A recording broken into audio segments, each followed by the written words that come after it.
The face that launched 1,000 ships, or more accurately, the face that launched a 10-year war. Was it worth it? Let's talk about it. The legendary cause of the war was the abduction, or perhaps elopement, of Helen, the wife of Menelaus, king of Sparta, by Paris, a prince of Troy. But the story of the war, as told by Homer, begins at the wedding of Peleus and Thetis.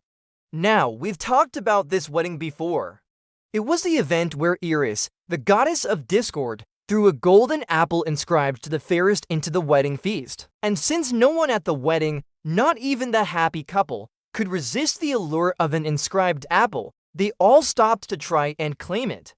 Hera, Athena, and Aphrodite, all goddesses who had been snubbed by the omission of their names on the apple, decided to compete for it, and Paris was chosen to be the judge. Now, the story goes that Aphrodite promised to give him the love of the most beautiful woman in the world, Helen, who at the time was married to Menelaus, king of Sparta.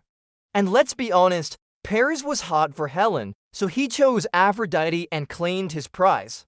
And then he took Helen back to Troy, and the two of them lived happily ever after. The end. Except, and there's always an except, Menelaus was not happy about this turn of events. And so he assembled his army and sailed to Troy to reclaim his stolen wife and bring her home. And because this was Greece in the late Bronze Age, that meant that every male citizen of every Greek state had to drop everything and go to war unless, of course, you were from Sparta. Sparta didn't believe in taking a vacation from your responsibilities to go on a little jaunt to the coast to pillage some people's stuff.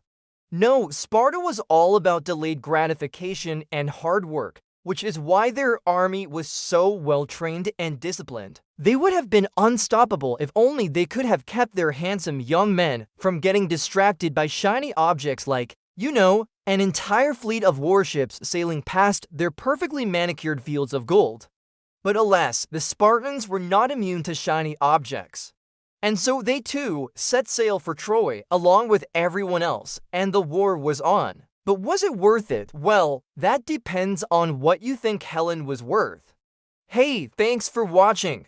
If you like this video, hit that subscribe button. We'll see you next time.